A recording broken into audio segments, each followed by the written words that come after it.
Hey guys, it's Bailey and welcome back. You might notice some things are different. We have some different lights in the background. I'm using a different lens, so I'm a little bit closer. All this will be changing in the upcoming videos. I just wanted to play around, tweak a few things, and see if you like the changes. So if you do, let me know below. Otherwise, this is going to be a video about a foundation that I have been wanting to review for weeks, ever since I mentioned it or first used it here on the channel, which was about 2 to 3 weeks ago.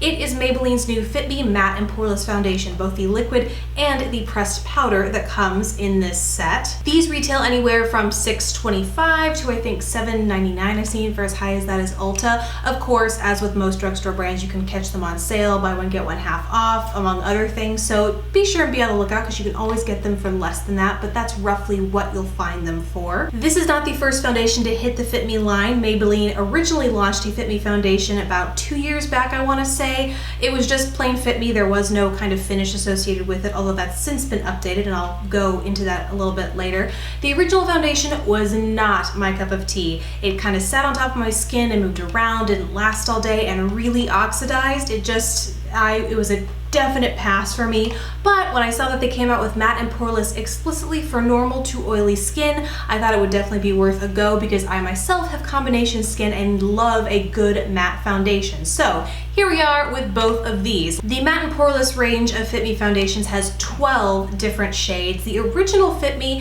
had 18, I believe, so there's a little bit more of the shade range got a little bit more narrow. I am in the shade 120 or Classic Ivory, and I have to say it's a pretty good match. It fit me, I guess, pun necessary, but there's still some wiggle room if you are a little bit lighter than me. It sounds like there are 2 shades below me and then quite a few above me, obviously. So a little more narrow, but I still think there is lots of room to play here. And like I said, I really think this matches me pretty well. To start with the liquid, since that is what I apply first, the consistency is pretty thin, not super watery, but thin enough to where you can easily layer it. The first layer, I would say, really evens out the complexion. It doesn't make any discoloration, hyperpigmentation, freckles, anything like that completely disappear. It just really evens your complexion out nicely. Then as you begin to layer it, you can definitely notice more medium to even full coverage.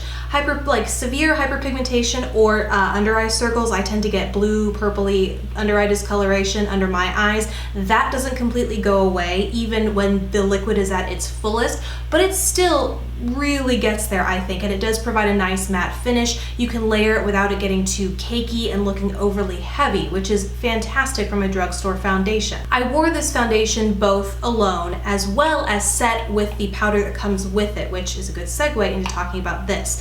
This is a pressed powder, and despite the fact that you have to pick, or don't have to, but are encouraged to pick the shade that goes along with your skin type and the accompanying liquid foundation, it really doesn't provide a whole lot of coverage. I'm not sure why they even have it tinted because I don't notice it providing any additional coverage. It really is more of a pressed powder. I found it was most helpful in getting my foundation to last more throughout the day.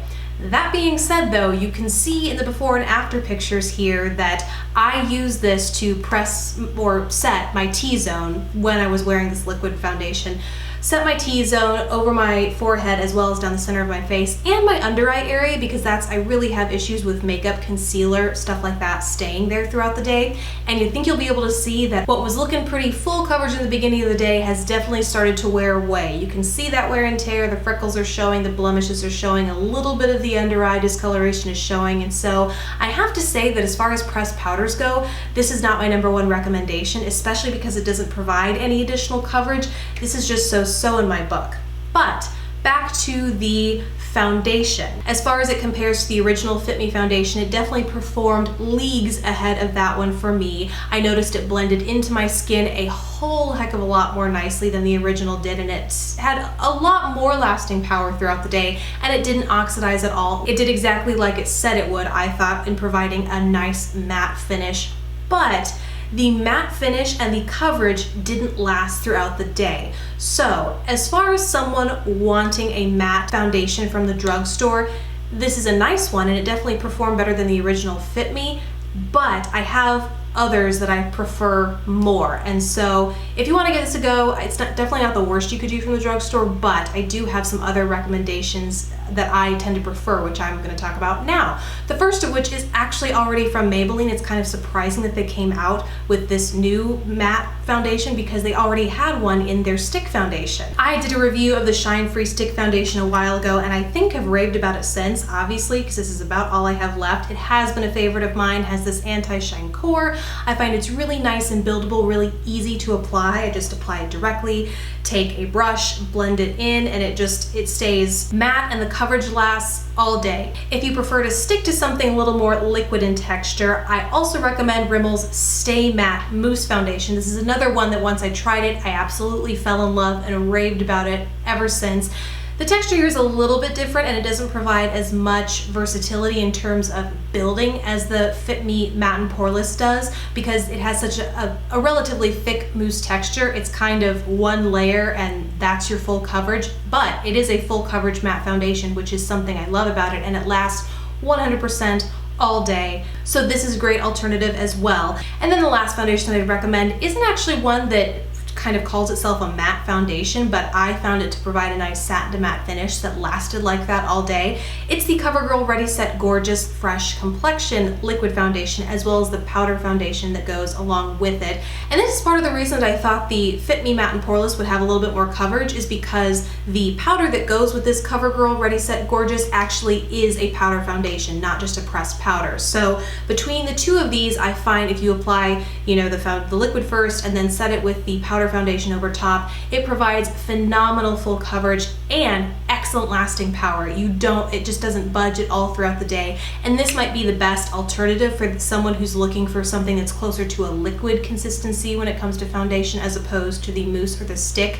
Either way though, all of the three alternatives that I just recommended I love from matte drugstore foundations, and probably more so than the Fit Me Matte and Poreless. So I'd love to hear you guys' experience with Fit Me's Matte and Poreless, as well as the other Fit Me foundations, or whatever foundation you happen to be loving right now. Thank you guys so much for watching. Please don't forget to subscribe if you haven't already, and I'll see you in my next video. Bye.